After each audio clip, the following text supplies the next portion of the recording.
Alright guys, real quick, I'm gonna do a video and just explain my testing process. So, any knife I get, doesn't matter what it is, let's just pretend this is brand new. I will put at least 3 edges on it. Found in the past that it's rare that you find a knife that does not have some degree of burnt or overheated fatigue steel on the edge. Once I've gone ahead and put at least 3 edges on it, and in that time frame, usually on my first edges, I don't do 3 sharpenings all at once. I'll put a sharpening on it, I'll bring the knife to work with me, or I'll use it around the house to break down recycles.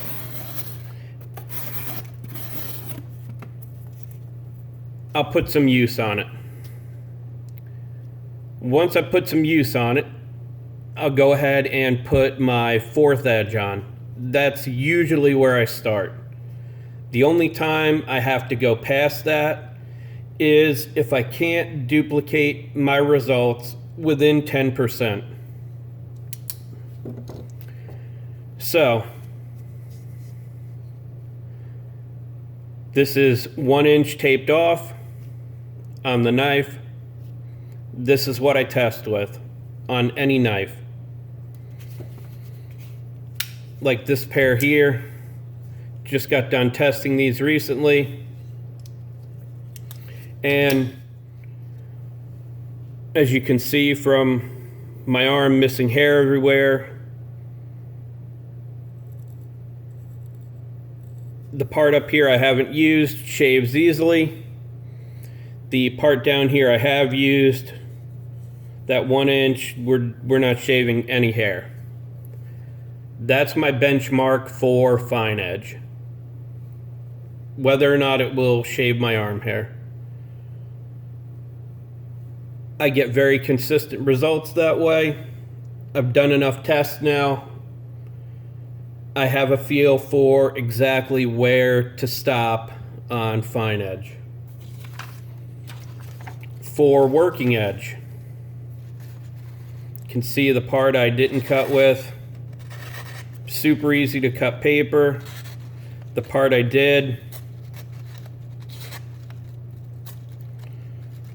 it's not cutting paper, it's just tearing it. Now, keep in mind, that's my benchmark to stop for working edge. That doesn't necessarily mean that a knife is dull at that point. Those are my test parameters. As you can see, the part that I did use, the 1 inch that was right in here, it will still cut cardboard. It's just not what I would consider sharp anymore. It definitely needs to hit a strop. As for my testing media, we'll start with this. I use the same cardboard all the time. It's done by West Rock, North Carolina. It is 32 pounds per inch of crush weight on the edge. This is what I use. I did a test with the same knife on 4 different cardboards. 3 of them were 32 pound per inch crush weight and 1 was 36. The results were all within 10%. Steve, Tom, and Justin all use 32 pound crush weight. You can buy it at Walmart. At some point, if I cannot get this particular cardboard anymore, I have tried the stuff from Walmart. It gives the same results. I will move over to that cardboard in the event that I cannot get this anymore from where I work. I do have quite a supply of this stacked up, and as you can see, I put numbers on it. If I can fit it in there. Each individual box I cut up, I batch it. I only do 3 to 4 boxes at a time, because even 3 to 4 boxes gets, you know, quite a stack going, 4 or 5 inches tall. I batch it just in case I run into a problem, or I do a test where I had gotten one result, but then I get another one. I can go back and see if it was the particular cardboard. Out of all the tests I've done, I've only run into that once, quite a long time ago. The testing media is consistent. There are standards for cardboard. It's all made the same. You can also tell if there is no circle on it with the crush weight. I have measured quite a few different cardboards, and they're all within about 6 thousandths of each other, have the same edge crush weight. So then, like I said, I cut until it will not shave arm hair anymore for fine edge, then until it will not clean slice paper for working edge. Then I verify all my tests at least one time. I do that so I know absolutely sure that the number I got is really the number that it said it, you know, my test result was really what it was. Kind of like in drag racing. If you run a pass and it happens to be a record pass, especially in like super stock racing, IHRA, NHRA, you have to back that pass up within a certain percent, or it's not valid. It's just considered a one-off. So that's why I do verification runs. If I get one result for one test and I go to verify it and I get a result that's way off, then I'll do a third test, sometimes a fourth test, just to make sure that the results I'm getting are accurate and verifiable. I know that Steve, BJ, Tom, Justin have all gotten results within, you know, all our results are within about 10%, about 95% of the time. Every once in a while, there'll be one that's off a little bit. It could be the individual way that the particular person testing is testing. What's really good is that all of us have people that test at home that have also been able to get results within 10% of what we do with their particular knife of the same model and steel. We've even had the chance to test some of these same knives.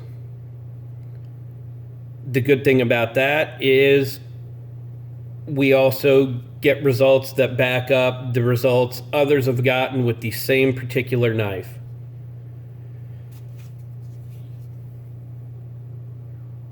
For just about every test, my edges, Steve edges, BJ's, and Justin's, we all run 15 degrees per side.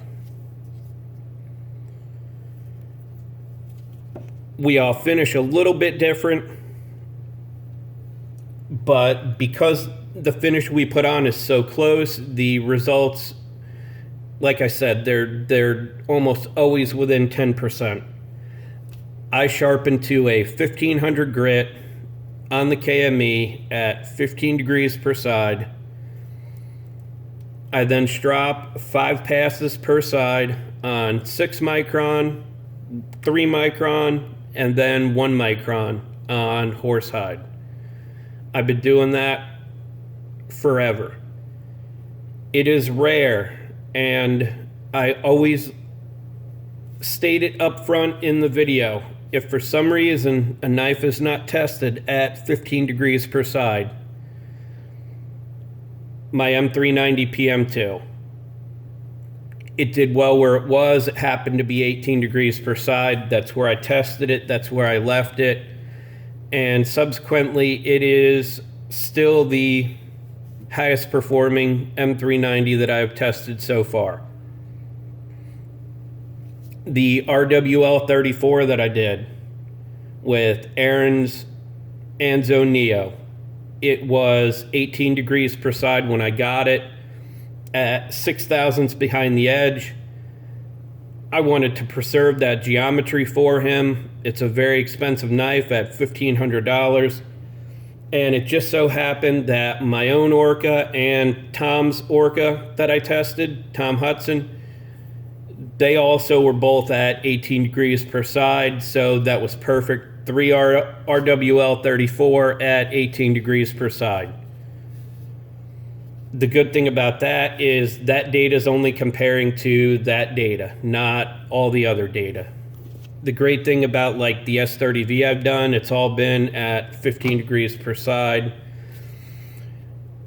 All but a couple of the M390 have been at 15 degrees per side. I mean, I can think back to the few that I've actually done. And there is a really good one coming up that I tested at 17 and 15 degrees per side. There's a reason why. We'll talk about that in the video. But this is how my testing process goes. Why I test the way I do, how I test the way I do, why I verify each run to make sure that the result that I got is really the result that I got. If you have any questions, comments, you want to talk about it, drop them down below in the comments. As always, I appreciate your time, and thanks for watching.